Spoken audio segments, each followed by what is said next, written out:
Muy buenas noches, bienvenidos y bienvenidas a este webinar gratuito, Régimen Tributario Municipal, Apuntes Iniciales. Bueno, esta actividad constará de 45 minutos aproximadamente, donde nuestro expositor, don Jorge Leiva, nos va a hablar sobre este tema. Voy a presentar adecuadamente al señor Jorge Leiva. Don Jorge es doctor en Derecho por la Universidad Escuela Libre de Derecho, con graduación de honor. También es máster en protección en derechos humanos y especialista en Derecho Internacional Público, ambos grados por la Universidad de Alcalá de Henares, España. Además es especialista en Derecho Administrativo por la Universidad de Salamanca, España, y cuenta con un diplomado en Derecho Público del siglo XXI. Qué pena, no puedo pronunciar este nombre, don Jorge. En Alemania es la universidad donde sacó este título. Ha sido profesor universitario de Derecho Público, Derecho Administrativo y es profesor de Derechos Humanos y Contencioso Administrativo de la Escuela Judicial del Poder Judicial de la República de Costa Rica. Fue letrado de la Sala Primera de la Corte Suprema de Justicia y actualmente es juez propietario del Tribunal Contencioso Administrativo de Costa Rica. Ha laborado como abogado litigante en temas de derecho público y derechos humanos. Ha sido miembro de la Comisión de Derecho Administrativo del Colegio de Abogados y Abogadas de Costa Rica y miembro de la Comisión de Acceso a la Justicia de Pueblos Indígenas del Poder Judicial de Costa Rica. Y también es autor de libros, videos y artículos especializados en materia de derecho público interno e internacional y derechos humanos publicados en diversos países de América y Europa. Bueno, vamos a escuchar la exposición del señor Jorge y después vamos a tener un espacio de consultas. Es importante mencionar que este espacio sería en el tema relacionado a lo que va a hablar el señor Jorge y no de casos específicos que esté pasando alguna de las instituciones. Entonces, dejamos por acá, voy a dejar de compartir y vamos a darle el espacio al doctor Jorge Leiva. Muchas gracias por su tiempo. Muchas gracias, doña Miriam. Muchas gracias a todos y a todas quienes nos acompañan esta noche. Me confirma, doña Miriam, que tenga la cámara encendida y que me estoy escuchando para estar seguro. Perfectamente. Ujú. Listo, perfecto. Después del saludo, tengo que hacer la aclaración habitual que hacen las personas que trabajamos en el Poder Judicial o que de alguna manera tienen relación con la actividad de prestar algún tipo de labor en régimen de prohibición. Y aquí quiero aclarar que si bien doña Miriam señalaba que soy juez contencioso administrativo, en este momento trabajando en la sección tercera del Tribunal Contencioso Administrativo, los comentarios que voy a hacer esta noche no los hago ni en representación del Poder Judicial, ni en representación del Tribunal Contencioso Administrativo, ni necesariamente mis criterios van a ser los criterios de la sección tercera del Tribunal Contencioso Administrativo, el cual es un tribunal colegiado. A veces yo estoy de acuerdo con todos los compañeros y las resoluciones salen por unanimidad, pero quienes han trabajado en esta materia pues habrán visto que, como sucede en todos los tribunales, a veces nuestros votos salen con un voto de mayoría y uno en minoría. A veces estoy en la mayoría, a veces estoy en la minoría. Esto lo quiero aclarar porque la noche de hoy voy a hacer varias referencias a resoluciones del Tribunal Contencioso Administrativo y voy a procurar, eso sí, dar apuntes únicamente de fallos o de criterios recogidos en votos unánimes o de mayoría. Hecha esta precisión, quiero agradecer al Centro de Investigación y Capacitación en Administración Pública, que todos conocemos como el CICAP, de la Universidad de Costa Rica. Para mí es un honor estar colaborando en esta noche. Es de destacar la labor de organizar este tipo de eventos de manera gratuita, y también a las personas que nos acompañan. Veo que ya somos más de 40 personas, lo cual habla muy bien del interés de la comunidad jurídica en seguir capacitándonos. Iniciemos. Esta noche vamos a hablar de el régimen tributario municipal, y aquí voy a hacer dos aclaraciones desde el inicio. Va a ser breve porque, como vamos a ver, es muy complejo. Yo diría que es casi imposible que una persona en Costa Rica, dado nuestro marco jurídico, pretenda decir que conoce los regímenes tributarios municipales. Y aquí la segunda aclaración. Aunque el título de la charla habla del régimen tributario municipal, ahora vamos a ver que este famoso régimen tributario municipal se desdobla en este momento en aproximadamente 84 universos que no podríamos decir que hay dos iguales, pero aquí no quiero adelantarme.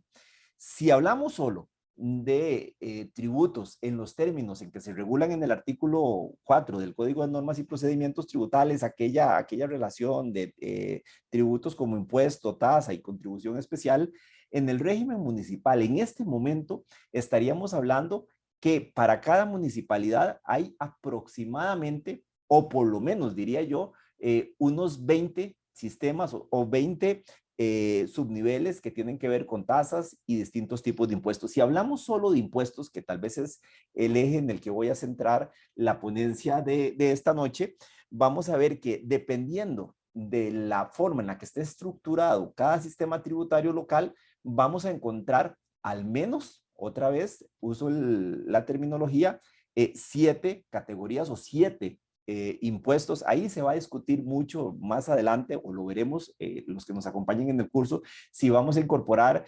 el tema de bebidas alcohólicas o el impuesto a los juegos como una subcategoría del impuesto de patente, y las discusiones teóricas que hay en Costa Rica y en el derecho comparado en esta materia.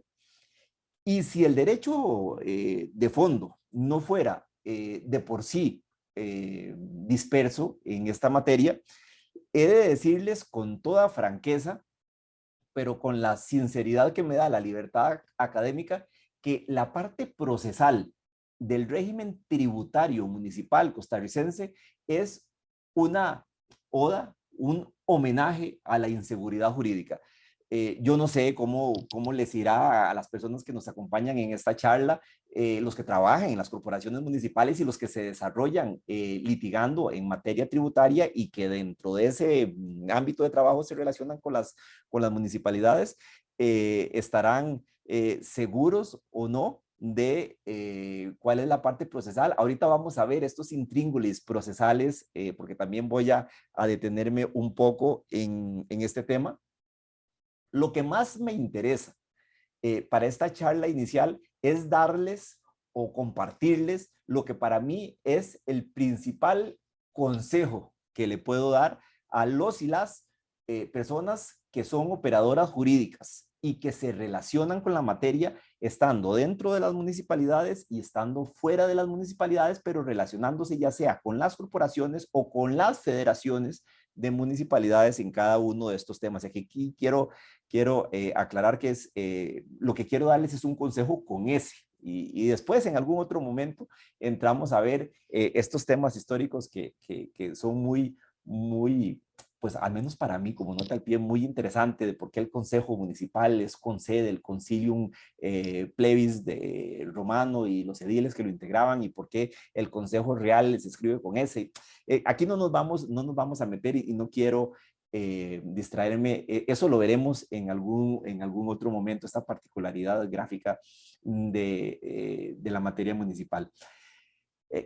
¿Qué nos pasa en materia municipal? Bueno, es frecuente, para ir ingresando en tema, que en el derecho municipal sucede lo que se presenta en la dinámica de todos los operadores jurídicos que normalmente utilizan de manera responsable, a mi criterio, porque esto creo que lo deberíamos hacer todo, la doctrina y el derecho comparado a la hora de construir y de hacer nuestro trabajo. ¿Y qué nos pasa a los que trabajamos en derecho público cuando usamos derecho comparado? Bueno, es frecuente que nos vamos a usar o a buscar los tratados españoles sin pensar que nuestra ley de procedimiento administrativo o ley general de la administración pública, como nosotros la conocemos, pues es una norma muy anterior, muy buena, sí, pero muy anterior a la normativa europea que en este momento está funcionando en Francia y en España, que es de cerca de hace 7 años o 6 años en el caso de Francia, 7 años en el caso de España.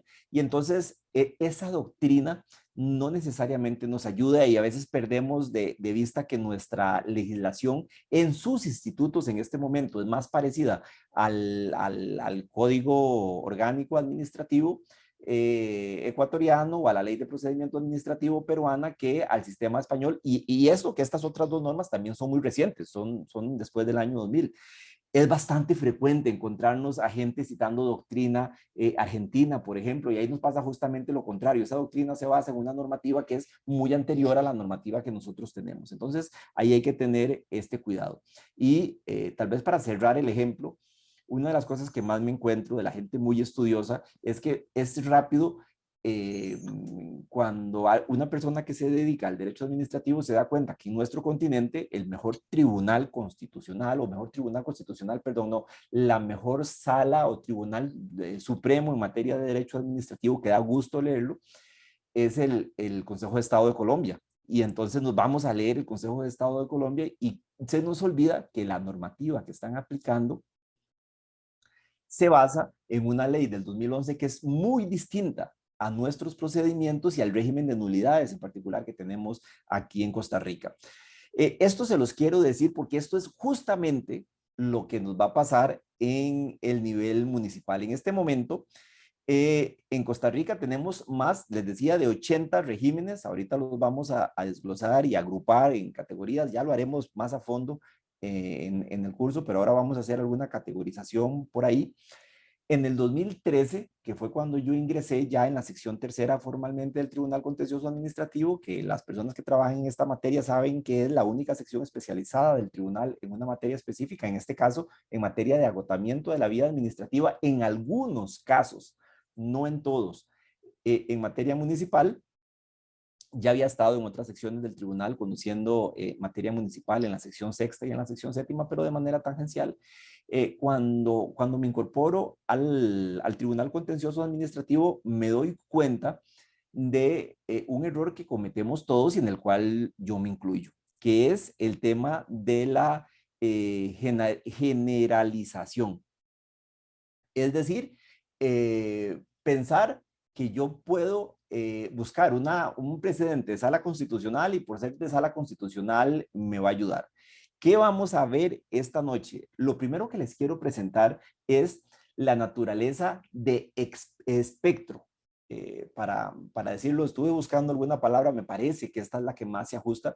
Vamos a encontrar un espectro de regímenes y de regulaciones, y quiero aclarar aquí que cuando utilizo el término espectro, me estoy refiriendo a un conjunto de sistemas tributarios, tanto sustantivos como procesales, que tienen elementos comunes, como el hecho de ser de naturaleza tributaria, de ser relativos al régimen municipal, pero que no son iguales, tienen características propias. No vamos a encontrar en Costa Rica, por más que busquemos, dos municipalidades que tengan un sistema tributario igual. Vamos a iniciar, para que ustedes vean esto que les quiero decir, haciendo una agrupación de impuestos, una categorización de impuestos para que vean cómo vamos a ir avanzando hasta lograr ver cómo las diferencias en el tratamiento tributario de una corporación local a otra es radicalmente distinto.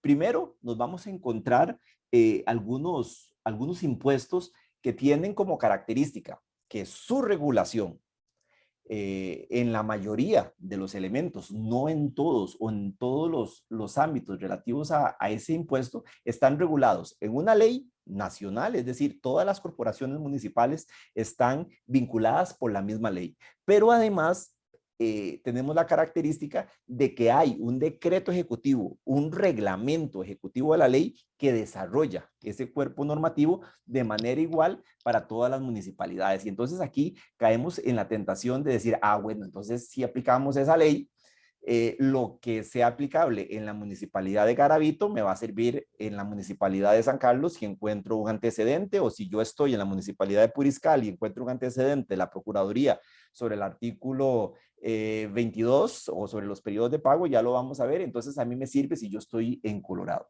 Vamos a ver dos ejemplos de estos impuestos. Es el impuesto de bienes inmuebles y el impuesto minero. El impuesto de bienes inmuebles, como todos saben, está regulado en la ley del impuesto sobre bienes inmuebles, si la memoria no me falla, es la ley 7509 y tiene además su desarrollo en un reglamento, el reglamento ejecutivo de la ley, que es el 27601.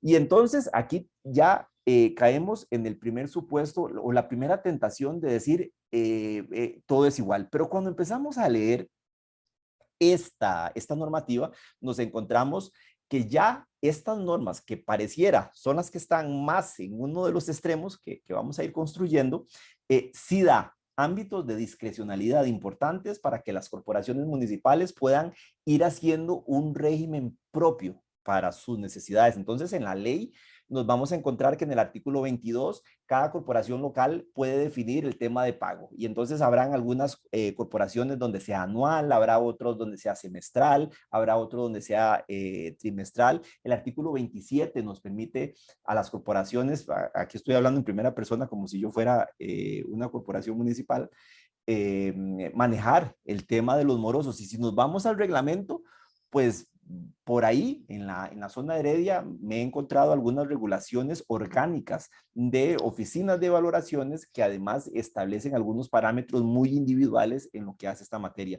Pero el artículo 6 del reglamento me establece la posibilidad de tener sistemas diferentes en materia de régimen de créditos tributarios. El 20 habla del tema de la ONT, del órgano de normalización técnica, tema que no me quiero meter. Esa es un temita ahí pendiente que tengo entre pecho y espalda, y aunque sé que ya ha pasado por la sala constitucional, creo que ahí hay un asunto importante de autonomía municipal de por medio, y ni qué decir el 47. Igual que pasa con este impuesto, nos encontramos al impuesto minero, que tenemos un código de minería que funciona para todo el país, que regula el tributo en la ley 6797 y un reglamento ejecutivo también para todo el país y que en principio define las reglas para todas las corporaciones municipales, decreto ejecutivo 43.400, no estoy muy seguro de este número, 44.443, no me acuerdo, ahí Sinalevi les hace la liga. Sin embargo, estos temas tienen una enorme vinculación con las regulaciones que en cada ayuntamiento nos vamos a encontrar en materia de temas urbanísticos, temas de desarrollo y protección medioambiental, y entonces ahí vamos a empezar a ver tratamientos diferenciados en algunas corporaciones municipales y además en algunas leyes locales. Ahorita las vamos a ver, ese va a ser tal vez el cierre de esta parte inicial. Nos vamos a encontrar algunos temas de tratamiento específico en leyes de licencias. Y entonces vean que en esta primera categoría, ley de carácter nacional y reglamento también, al ser reglamento ejecutivo que aplica para todas las corporaciones, debería haber un régimen. Ya nos damos cuenta que no necesariamente la realidad va a aplicar igual para todas las corporaciones municipales. Vamos a la segunda categoría, nos vamos a encontrar impuestos que tienen un régimen, una regulación en una norma, pues evidentemente de rango legal para el nivel nacional, que cubre todas las municipalidades, las 84 que tenemos, los 84 cantones, perdón, que tenemos en este momento, y que tenemos la particularidad de que el legislador permitió que haya un desarrollo reglamentario a nivel cantonal. Entonces aquí nos vamos a encontrar ejemplos como el de la ley de regulación y comercialización de bebidas alcohólicas, que está en la ley 4097, un régimen general que pareciera que es muy claro, pero no se imaginan ustedes, tal vez las personas que han trabajado en este tema en diferentes municipalidades, los desarrollos tan disímiles, tan distintos que hay de la ley en diferentes municipalidades. Hay corporaciones municipales que han hecho un desarrollo muy responsable de la ley. Hay otras que se han puesto excesivamente creativas. Yo estimaría, sin obviamente un estudio estadístico, pero de lo que me he encontrado de todas las regulaciones en materia de impuestos, que tal vez aquí es donde se ha dado el mayor abuso, posiblemente sin intención, pero sí el mayor abuso en lo que hace a la potestad reglamentaria. Tenemos impuestos en materia urbanística regulada en la ley de construcciones y en algunas otras normativas de estos temas, que si bien no hay una habilitación expresa para que sean regulados o desarrollados esas normas en materia a nivel reglamentario, no es infrecuente encontrar los cantones que aprovechan la normativa de plan regulador, particularmente dentro del plan regulador, los reglamentos de construcciones y de zonificación, que aprovechan para hacer regulaciones en estos temas. Entonces nos hemos encontrado por ahí tasas más altas o formas diferentes de calcular aumentos adicionales en materia de sanciones o de multas en temas de planes reguladores, y por eso meto este tema aquí.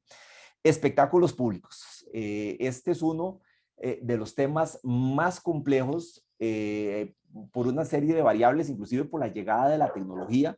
Ya les contaré por qué. Sé que muchos estarán pensando que sí, que la ley del impuesto de espectáculos públicos, que además es complejísima porque lo que tenemos ahora es lo que quedó de como 3 o 4 reformas de la segunda mitad del siglo pasado, y esas 3 y 4 reformas vienen a solventar una serie de modificaciones o un conjunto de modificaciones que se dieron en la década de los 40, y entonces ese impuesto es bastante difícil de manejar. Y además de ese impuesto, aquí quiero volver al tema, me van a decir que hay un reglamento ejecutivo a la ley y que es el 6.937, 26.937, y resulta ser que cuando nos enfrentamos a la dinámica diaria, nos vamos a ver que es casi que yo diría, no sé, también son especulaciones a mano alzada, el 40% o el 50% de las municipalidades que tienen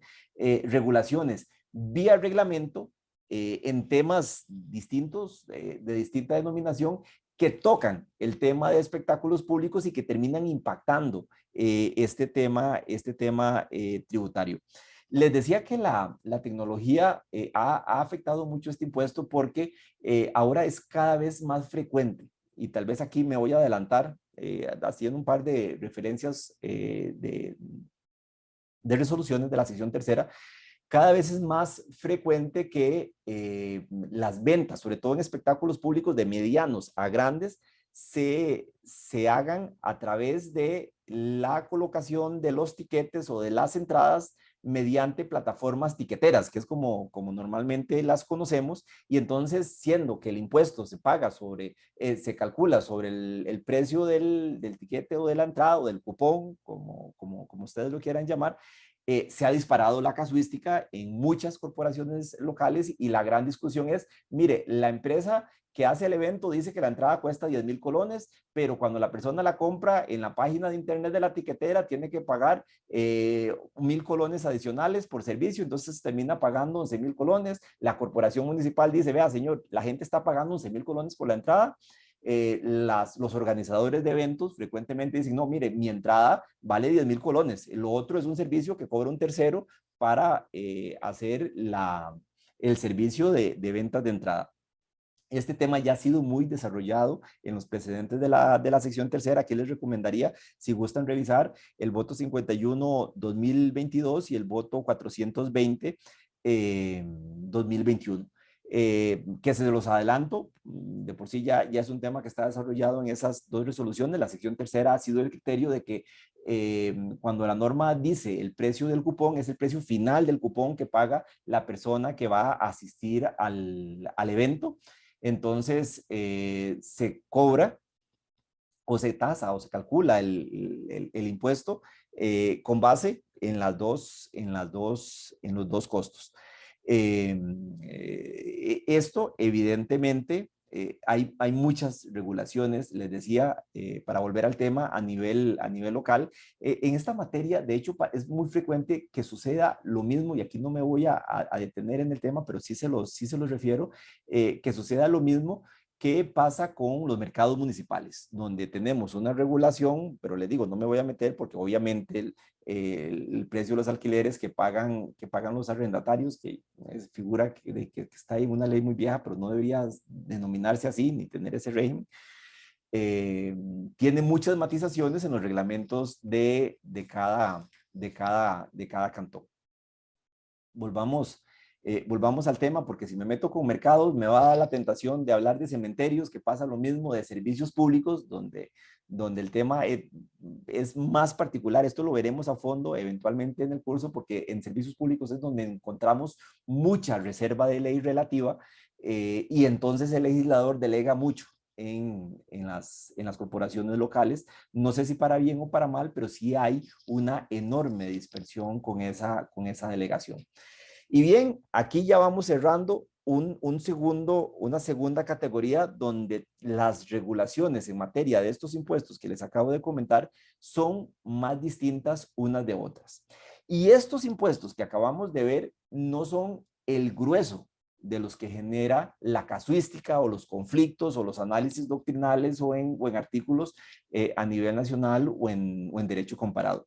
Vamos a ir a la tercera categoría, y la tercera categoría van a ver ustedes que es la más compleja, porque vamos a hablar de impuestos que tienen una regulación, pues evidentemente por el tema de reserva de ley en una norma de rango legal, pero en una norma de rango legal distinta para cada cantón, y además un problema adicional, que es el tema de la reglamentación. Aquí ahorita les voy a contar qué es lo que sucede con el tema de esta reglamentación, que regularmente no hay decretos ejecutivos a leyes de impuestos y, en fin, vamos en orden porque este va a ser el tema posiblemente más complejo que vamos a ver en este momento.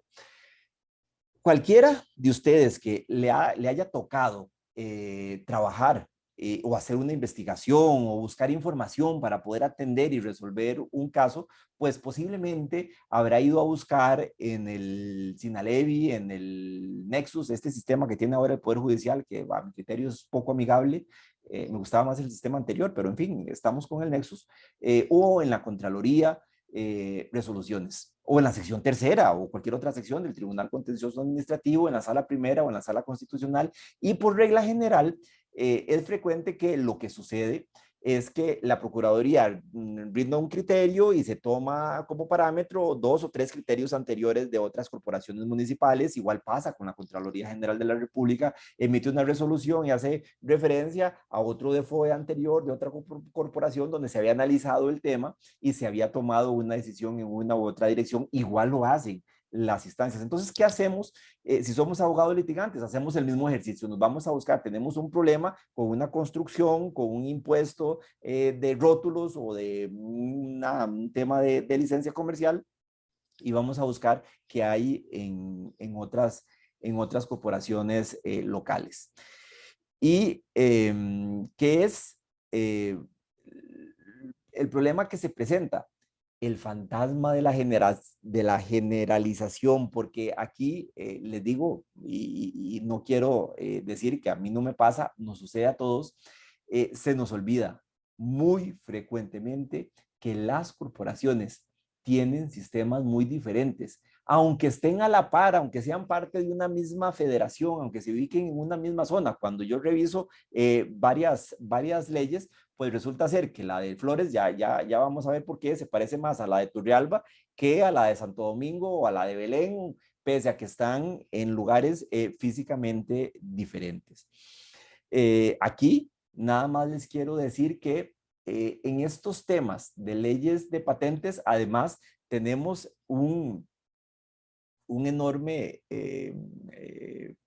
no quiero decir problema, una enorme particularidad procesal muy interesante de estudiar, que es lo que pasa con la convergencia de normas procesales, porque entonces, por una parte, tenemos las regulaciones del Código Municipal, toda la parte de recursos, y surge la duda si se puede meter recurso extraordinario de revisión en materia de tributaria, porque esto haría que, dependiendo de la materia y de lo que se está discutiendo, si es un procedimiento determinativo, si yo hago el recurso ordinario de apelación y revocatoria y sigo subiendo, voy a llegar al Tribunal Fiscal Administrativo, pero si lo trato de hacer por el extraordinario de revisión, me lo va a conocer la sección tercera.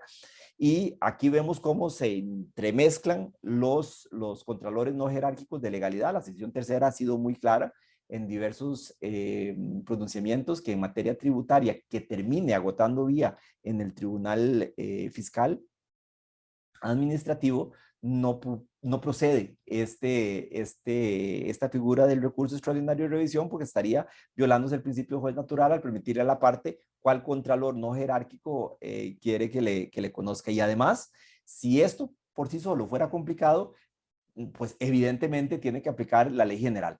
Y cuando aplica la ley general, tenemos la acción de nulidad del artículo 175 de la Ley General de la Administración Pública, que es la forma que el legislador de los 60 encontró para, en aquel momento, combatir los riesgos de las nulidades absolutas que no pudieran impugnarse, y que fue hasta la emisión del código, con unos ajustes que se le hicieron en el 2006, que el tema quedó depurado. Sin embargo, este mismo problema fue atendido por el primer Código Municipal allá en 1970 y se metió el recurso extraordinario de revisión, y nos quedaron las dos normas que en el caso de los procesos municipales pueden converger. Y si esto no fuera de por sí ya complicado, como les decía, pues evidentemente aplican los procedimientos del Código de Normas y Procedimientos Tributarios, y entonces tenemos una serie de artículos que regulan el procedimiento determinativo allá por el 144, 145, 146, o el sancionatorio allá por el 151. No me hagan caso con las normas, pueden ser uno o dos artículos después, 152 o 150, que establecen expresamente una fase recursiva, o la mal llamada escalerilla, pero para ante el Tribunal Fiscal Administrativo. Aquí les recomendaría los votos 447, voy a leerlos, 2016 y el 11-2018, en donde la sección tercera ha precisado qué temas van para allá y qué temas van para el Contralor no jerárquico de legalidad, digamos que más natural, aunque no es el que conoce todos los casos. Y ya lo vamos a ver con las leyes especiales, que también tienen procedimientos con plazos distintos. Bueno, ahí había una persona de desamparados. En desamparados tenemos la particularidad de que la ley da 15 días para establecer recursos. Entonces, en esa zona hemos tenido situaciones en donde, cruzando la calle, comerciantes, unos tienen del lado de San José 5 días y los otros tienen 15 días solo por cruzar la calle y estar en el cantón de desamparados. Y es que esto es muy, muy, muy importante, porque cuando hablamos de estas diferentes formas de llegar a alguno de los 5 contralores no jerárquicos de legalidad que tienen las corporaciones municipales, pues si no se hace bien o no se tiene cuidado de mover bien el expediente y encaminarlo, ahí van a haber plazos de caducidad de la acción en sede jurisdiccional, que se van a vencer si la resolución sale inadmisible, porque la inadmisibilidad no implica agotamiento de la vía administrativa, pero al revés. Si bien esto puede perjudicar, si no lo maneja bien el abogado o la abogada litigante, pues tampoco es adecuado que las corporaciones municipales, cuando se presentan a juicio, aleguen falta de agotamiento como excepción preliminar, porque no todos los agotamientos son preceptivos, ni siquiera todos los agotamientos ante contralores no jerárquicos de legalidad son preceptivos. 3 de esos, de los 3 de los 5, son agotamientos preceptivos, pero habría que ver otras matizaciones. Eso lo podemos ver en alguna otra exposición, con mucho gusto, sobre contralores no jerárquicos de legalidad. Vamos avanzando. Estos temas, para volver al eje de las comparaciones de los sistemas normativos, tienen tal complejidad que, de ponerles un ejemplo, solo en bienes inmuebles, si lo que se está impugnando, y esto lo sabrán mucho las amigas y los amigos de las corporaciones municipales que trabajan en la materia de bienes inmuebles, tienen muy claro que si lo que se está discutiendo es un asunto de avalúos, se sigue una fase recursiva que me va a llegar al Tribunal Fiscal Administrativo, quien me agotaría la vida, pero siguiendo parámetros procesales, no solo del Código de Normas y Procedimientos Tributarios, sino además de la propia ley del impuesto de bienes inmuebles, y en particular del decreto. ¿Y qué pasa en patentes? Miren, es peor que esto que les estoy diciendo, porque en bienes inmuebles, les decía, el avalúo agota vía administrativa el Tribunal Fiscal. Y en temas de decisión final de ese procedimiento llega la sección tercera. Hay 2 jerarcas interactuando sobre temas muy parecidos, y eso genera mucha confusión en los usuarios del sistema. Pero ahora sí vamos a ir cerrando esta parte con tal vez el tema más complejo y creo que ya algunos y algunas ya sabrán hacia dónde me dirijo. El artículo 121 que regula, el artículo 121 de la Constitución que regula las competencias de la Asamblea Legislativa nos dice en su inciso 3, y me permito leerlo, establecer los impuestos y contribuciones nacionales y autorizar los municipales. Atención a esto, que esa norma no habla de que las corporaciones municipales tienen aquí la base para la ley de patentes. Aquí está la base para impuestos autorizados por la Asamblea para la municipalidad, no solo para el tema de patentes, y vamos a ver cómo aquí, por ejemplo, es frecuente encontrarnos temas de impuestos a los rótulos, por ejemplo, para hacer alguna referencia. Lamentablemente, esta legislación en materia de imposición municipal basada en esta posibilidad de que cada ayuntamiento tenga su propia ley. Perdón, ¿alguien me dice? Perdón, no, Jorge, fue que se le activó el audio a la muchacha. Ya la Ok, desactivé. ok. Lamentablemente les decía, estos temas en Asamblea Legislativa han sido tratados y si me permiten usar la terminología técnica con la que se hace referencia a este tipo de proyectos de ley, son denominados proyectos chayote. Los que hemos trabajado en la Asamblea Legislativa o en el Poder Legislativo, sabemos que este tema, esta denominación de proyectos chayote, se le da a temas que en el ámbito parlamentario se considera que no van como los chayotes, de ahí la denominación, no van a perjudicar ningún daño a la salud, pero tampoco van a generar mayor ventaja alimenticia. Entonces no se les presta mucha atención. ¿Y qué tenemos en este momento con estas leyes a las que no se les presta la suficiente atención cuando pasan por la Asamblea Legislativa? Bueno, en este momento tenemos 84 cantones en Costa Rica, recientemente con el tema del cantonato de Puerto Viejo, y un poquito antes el de Monteverde, y más antes el de Río Cuarto en Alajuela. De estos 84, quiero comentarles que tenemos, con base en esta disposición constitucional, tenemos 82 leyes de impuestos cantonales, todas con diferentes tipos de regulaciones, ya los vamos a ver, vamos a entrar ahí justamente, con denominaciones diferentes, así que ni tan siquiera podemos buscarlas bajo el mismo nombre. Y vean qué curioso, me devuelvo, tenemos 84 cantones, 82 82,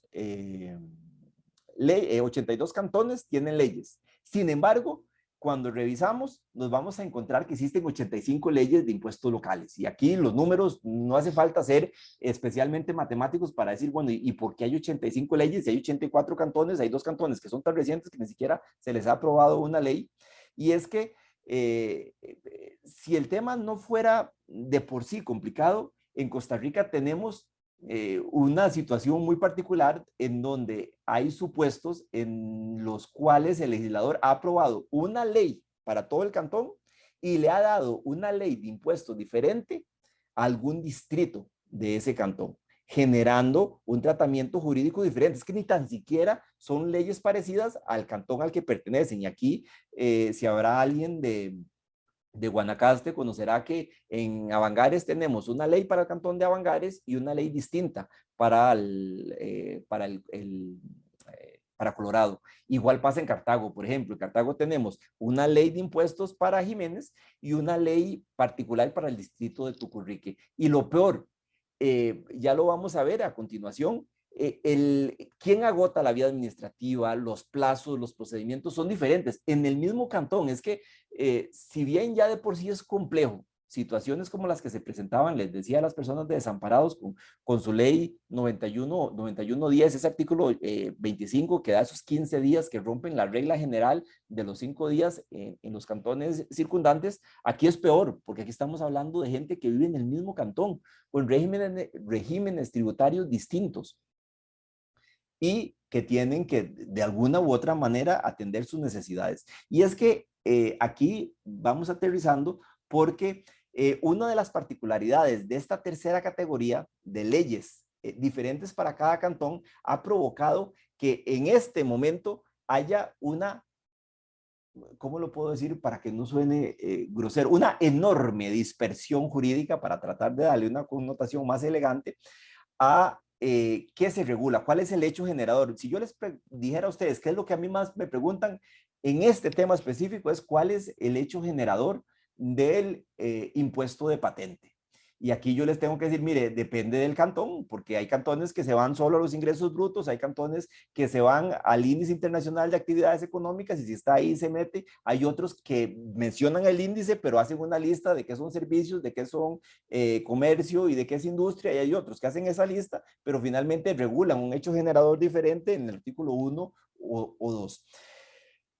Para ponerles un ejemplo de lo peligroso que es generalizar y aplicar en un cantón las reglas de otro distinto, solo en lo que hace al agotamiento de la vía administrativa. Aquí en Costa Rica tenemos leyes que dicen que quien agota la vía en alguno de los procedimientos que se regulan en la ley de impuestos municipales o de patentes o de actividades lucrativas, nombres que se les da a este tipo de leyes, tenemos una primera categoría que dice expresamente que quien agota la vía va a ser la sección tercera. Y les repito, en alguno de los procedimientos, porque normalmente estas leyes regulan de 3 a 4 procedimientos, el determinativo, el sancionatorio, el establecimiento del impuesto en el primer año, cosas de este tipo se regulan en estas normas. Hay otras que establecen que en algún tema va a agotar vía administrativa el alcalde. Otras dicen que el que agota vía administrativa es el consejo. Nos hemos encontrado leyes que dicen que el determinativo agota vía administrativa el alcalde, pero el sancionatorio agota vía administrativa el consejo. Hay otras normas de este tipo que dicen que el que agota vía administrativa es el Tribunal Fiscal Administrativo. Si tenemos a alguien de la Municipalidad de Flores o de la Municipalidad de Turrialba, por eso les hacía el comentario al principio, creo que pueden revisar su legislación en esta materia, y hay otras que ni siquiera dicen quién agota, y entonces por defecto aplicamos directamente las normas de la Constitución Política y entendemos que quien agota la vía administrativa es la sección tercera del Tribunal Contencioso Administrativo.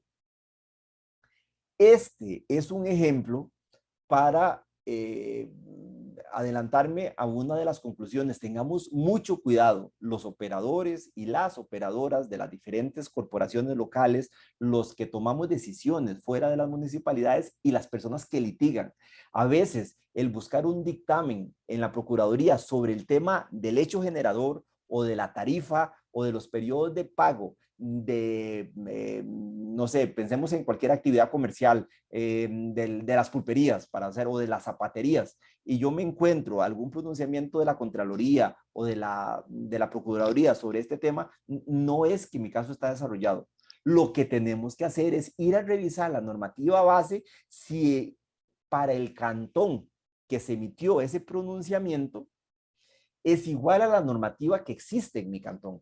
Porque aquí ni tan siquiera podemos decir que han habido, de los 70s, todas las leyes fueron iguales, se hizo un cambio y entonces se puso en moda otro modelo de ley en los 80s. No, yo sí puedo decirles que hay como unas 4 modelos o machotes, si se quiere, de leyes, pero no significa que las municipalidades las agarraron y las pasaron a la Asamblea Legislativa. Si todas le metieron algunas particularidades, desde leyes que tienen en su denominación y en su espíritu la de ser leyes que regulan actividades lucrativas y no lucrativas, y ya de entrada uno ve el nombre de la ley y uno dice, pero ¿cómo vamos a hacer una ley para actividades lucrativas y no lucrativas? Y lo que estamos regulando es lo que se desprende del artículo 83, si la memoria no me falla, 88 del Código Municipal, del impuesto de patente, de la licencia comercial y consiguientemente del impuesto de patente, y entonces me la encuentro en San Pablo de Heredia, en Guásimo, en Esparza, en Cañas, en Escazú, leyes de impuestos de actividades lucrativas y no lucrativas, y muchas de esas además tienen regulación reglamentaria que son verdaderos reglamentos ejecutivos a la ley. Cuando uno las ve, ve que esto no es ni un reglamento de organización, ni un reglamento de funcionamiento, sino que son verdaderas normas infralegales dirigidas a regular estos temas. ¿Qué les recomendaría en estos temas? Miren, el principal consejo es no vean solo el criterio de lo que dijo la sección tercera, de lo que dijo la sala constitucional, de lo que dijo la sala primera o de lo que dijo la Contraloría. Vean si la norma de ese otro caso aplica en su cantón. Ni siquiera les recomendaría que la vean por encimita. A veces hay normas, sobre todo en hecho generador o en disposiciones procedimentales, que pueden tener una una presentación a los ojos muy similar y de repente cambian dos palabras. Eso nos pasa mucho en hechos generadores, donde al momento de regular la actividad, las personas que trabajaron ese tema en el cantón entendieron que era necesario, en razón de sus particularidades locales, incorporar algún matiz a la normativa en esta materia. Enormes temas que nos están generando una gran litigiosidad. El tema de la territorialidad, el tema de las ventas por Internet ahora en el contexto del COVID. Si ya antes la actividad por Internet generaba problemas, les comento que, como dice un compañero del tribunal, las ventas por Internet han puesto en crisis el impuesto de patente, porque aquí no podemos pretender llevar al régimen local toda la discusión sobre la territorialidad transnacional del impuesto a las utilidades o el impuesto de ventas, porque las características de ambos tributos son diferentes. Si el tema les interesa, les recomendaría los votos 559 de 2020. Hay leyes de patentes que ya han ido incursionando, ninguna es igual. Tenemos Orotina, Curridabat, Puriscal, que han ido metiendo algunas cositas, pero les repito, son regulaciones muy propias. Por ahí el voto 441-2019 y más recientemente el voto 139 de 2022 sobre temas de este impuesto y venta por Internet. Otros temas que generan un tratamiento interesante del tema, y tal vez para ir terminando y no robarles más tiempo, me encantaría quedarme porque me gustaría tocar un montón de cosas interesantes sobre camiones remeseros, extraterritorialidad de las patentes, qué pasa cuando un tema no está regulado en un cantón y en el otro sí. Pero vamos a dejarlo así. Temas que generan también casuística en este tema y mucha controversia en las corporaciones locales. El tema de la forma en el que se trata tributariamente el ejercicio de las actividades profesionales. Porque aquí, si ustedes revisan esa resolución y hacen comparaciones de leyes, van a ver que hay ayuntamientos o leyes de cantones en donde el artículo es igual, solo que en un artículo dice la palabra sí y en el otro artículo dice la palabra no. ¿Se grabarán las actividades? No se grabarán y viene la misma descripción. Y entonces, si no prestamos atención a un monosílabo que está por ahí en el tercer renglón, vamos a pensar o vamos a ver cómo en un cantón tenemos a una exoneración o a una no sujeción, dependiendo de la reacción, casi siempre son exoneraciones. Y en otro está claramente tipificado que esa actividad está regulada. Con estos ejemplos es lo que me gustaría terminar para arribar a la conclusión de esta presentación inicial. Todos y todas necesitamos. No creo que haya un caso en el que no suceda, y si lo hay, pues me preocuparía un poco o la verdad no sé si me daría envidia, pero todos necesitamos frecuentemente consultar. Cuando tenemos un caso muy complejo, preguntarle a alguien que sepa, buscar algún libro, encontrar algún pronunciamiento que se aplique para nuestro caso, y vieran ustedes que cada vez es más frecuente que conforme hay más información disponible en Internet, hay mayor riesgo de citar un precedente que se parezca al caso que nosotros tenemos, pero que pueda traerse abajo nuestra teoría del caso, simple y sencillamente porque la norma base de ese pronunciamiento, que es de un cantón, si se quiere, el que está a la par, o es de un cantón que normalmente es el que tira línea en sus desarrollos para todos los de una determinada región o de una determinada federación, se basa en un reglamento o en una ley con características propias de ese cantón. Este sería tal vez el consejo con el que me gustaría iniciar estos temas, sin perjuicio de que ya podamos ir viendo cada uno de los impuestos, cada uno de los temas. Y les digo, porque tampoco, pues me interesa que comentemos todo esto, pero como les decía al principio, sería casi imposible decir que vamos a abarcar en un curso los 81 regímenes, viendo todos los reglamentos con las particularidades de cada uno. La idea es que conozcamos las herramientas básicas, qué tanta relevancia tiene en cada una de las legislaciones el tema del índice internacional de actividades económicas, es referencial, es vinculante, es el hecho generador o determina el hecho generador. Todos estos temas justamente son el parámetro que tenemos que tener en cuenta. ¿Qué es lo que queremos hacer?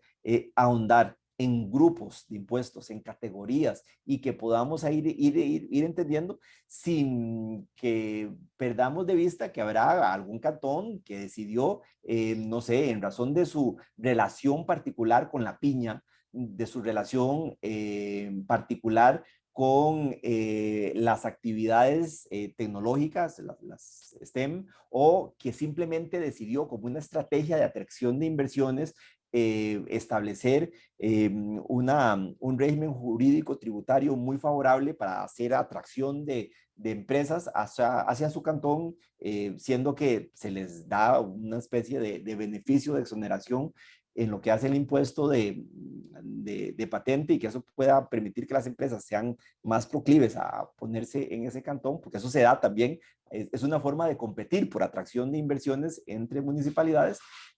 Todas estas son las cosas que creo que tenemos que ir viendo e ir comentando.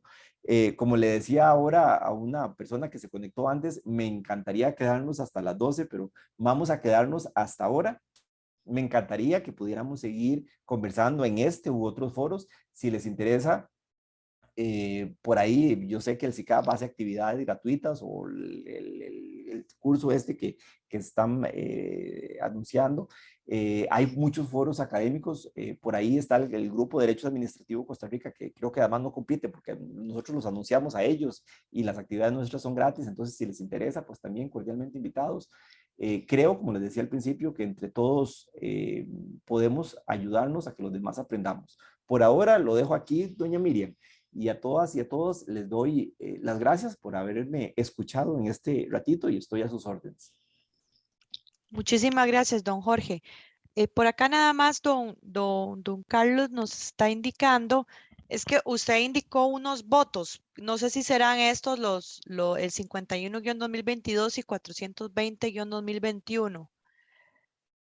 Eh, En una parte de la exposición, tal vez sí, don Carlos, si nos puede abrir el micrófono porque él estaba anotando, es que puso, iba muy rápido y no pude anotar los votos.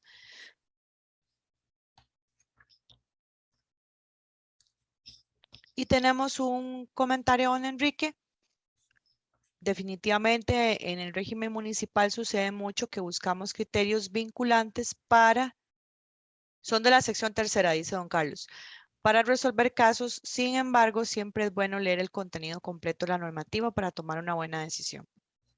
sí, sí, sí, A modo de eso es muy comentario. importante, y se los digo, sobre todo porque yo estoy en la sección tercera, y a veces pues por las particularidades del caso, si la parte y la municipalidad tienen muy claro cuál es el régimen jurídico, a veces ni siquiera es necesario hacer una relación de hechos, porque es una discusión sobre el derecho aplicable, y prescindimos de esa parte.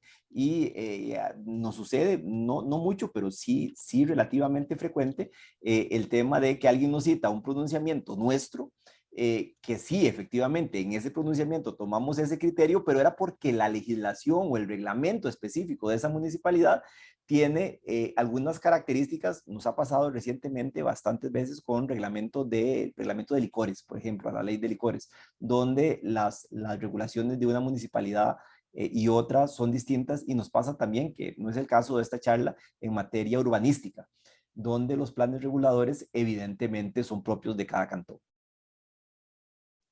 Gracias, don Jorge. Aquí lo que están preguntando los participantes es, bueno, los votos que pregunta don Carlos están relacionados con el impuesto de espectáculos públicos. Usted los mencionó. Ah, ok. Ya Ajá, se son los... los son los que mencionaste en la exposición. Y, Sí, claro. y doña Carla dice que usted indicó 3 para lo que son ventas por internet. Ok, para Y, espectáculos públicos, ujú, 51 2022 y 420 2021. ajá, Y ventas por internet, que les digo, esto es muy incipiente todavía porque los casos gruesos están en trámite. Ventas por internet, hay uno reciente por ahí, el 139 2022, 441 guión 2019. Yo les haría dos precisiones. En primer lugar, presten atención en esos casos a qué se tiene por demostrado y qué no, porque a veces la gente dice, no, es que la sección tercera está resolviendo perdón, que sí se graba tal cosa, sí se graba tal cosa en el contexto, no solo de la normativa, sino de los hechos probados. Y esto lo claro porque aquí hay algunas particularidades en estos casos de carga probatoria que no se cumplieron. Entonces, para que le pongan atención a esos temas. muchas gracias, don Jorge. Y por acá, para finalizar la actividad, les vamos a compartir, como ahora lo ha hablado don Jorge, que estuvo hablando de la capacitación, es el programa especializado en administración tributaria municipal que estamos promoviendo en el SICAP. Este programa, bueno, por supuesto, don Jorge es parte del equipo facilitador del programa. Por acá les voy a mostrar aquí rápidamente, igual mañana les voy a hacer llegar toda la información. El programa lo tenemos para iniciar en teoría el 11 de mayo, pero vamos a hacer un aplazamiento de unas 2 semanas para dar tiempo a algunas personas que puedan tramitar unos cupos a nivel institucional. Esto es un programa, como indica por acá, de 180 horas, es de aprovechamiento. Consta de 5 módulos. El primer módulo que está por acá habla de las bases legales y constitucionales de la potestad tributaria municipal. El módulo 2, plataforma de servicios, servicio a la persona usuaria del contribuyente. Módulo 3, bienes inmuebles en el ámbito municipal. Módulo 4, patentes municipales. Y por último, finalizamos con la gestión de cobro en el ámbito municipal. Así que cordialmente invitados.